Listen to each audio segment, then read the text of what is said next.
Hello दोस्तों, आज हम करेंगे मैथ के महत्वपूर्ण प्रश्न को हल। आइए शुरू करते हैं प्रश्न को हल करना। प्रश्न में दिया है कि एक व्यक्ति ने अपनी धनराशि का 7.5% खर्च कर दिया और शेष राशि का 75% खर्च करने के बाद उसके पास 370 रुपये बच गए। उसके पास कितनी धनराशि थी? तो यहाँ पर प्रश्न में दिया है कि एक व्यक्ति ने अपनी धनराशि का 7.5% खर्च कर दिया है।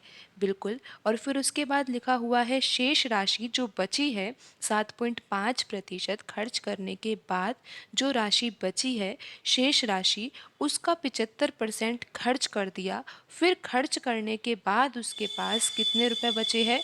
370 रुपये बचे हैं। तो हमें ज्ञात करना है कि उसके पास कितनी धनराशि थी।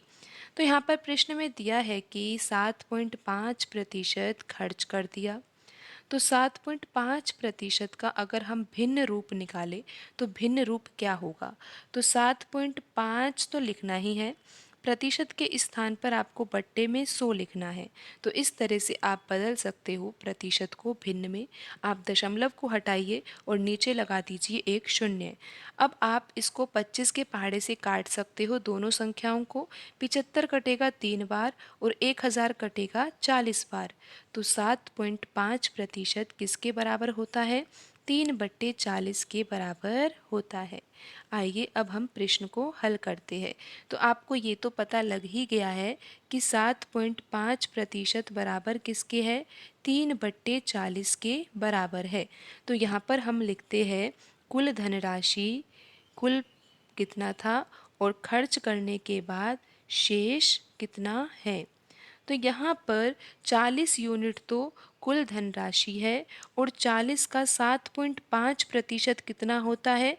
3 यूनिट होता है। तो 40 में से 3 यूनिट खर्च कर दिए तो अब कितने शेष बचे हैं? 37 यूनिट धनराशि शेष बची है। तो इस तरह से आपको यहाँ पर समझना है 7.5% किसके बराबर होता है?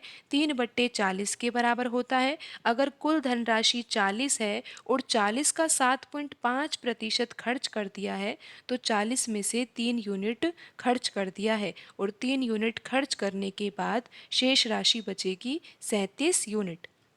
प्रश्न में आगे दिया है कि शेष राशि का, और यहाँ पर शेष राशि कितनी आई है? 37 यूनिट आई है।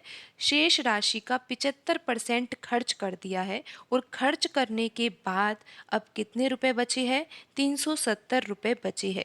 तो आप यहाँ पर ध्यान से समझिए कि 37 यूनिट शेष बचा है। किस में से? जब कुल धनराशि में से 7.5% खर्च कर दिया था तब 37 यूनिट शेष बचा था। अब इस शेष धनराशि में से भी खर्चा करा जा रहा है और कितना खर्चा करा जा रहा है? 75% खर्च किया जा रहा है। अगर 75% खर्च कर दिया गया है तो कितना शेष बचेगा? 25% शेष बचेगा। किसका? 37 यूनिट का। यानी कि जो बची हुई धनराशि है, कुल धनराशि में से 7.5% खर्च करने के बाद 37 यूनिट शेष बचा था। अब इस 37 यूनिट में से भी 75% खर्च कर दिया है तो कितना शेष बचा है? 25% शेष बचा है। अब ये किसके बराबर है? 370 के बराबर है। तो आप यहाँ पर ध्यान से समझिए कि 37 यूनिट का 25% शेष बचा है।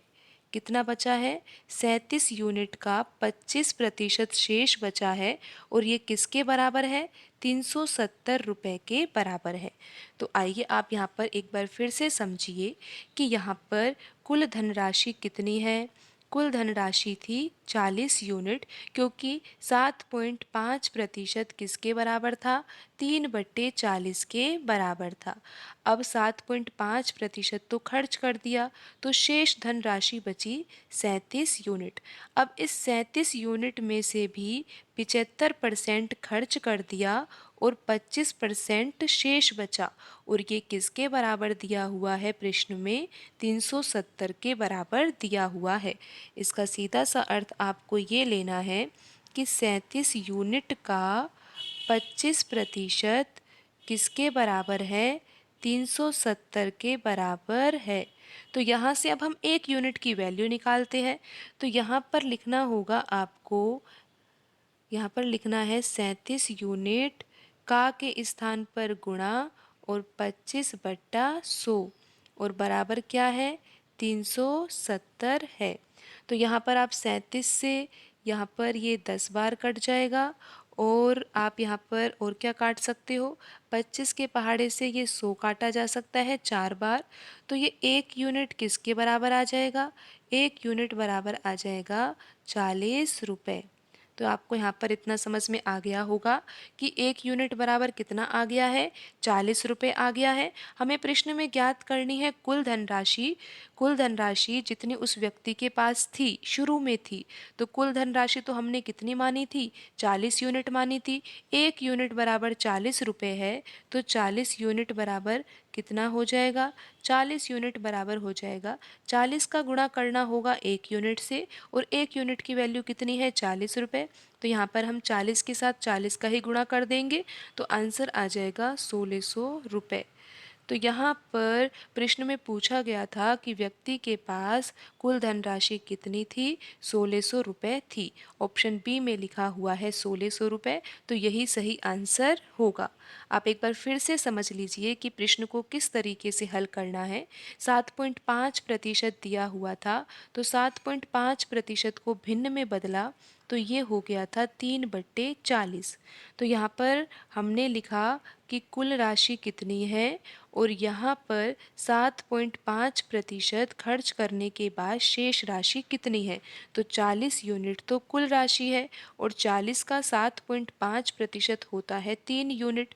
तो 40 में से 3 यूनिट खर्च कर दिए तो 37 यूनिट शेष बचे।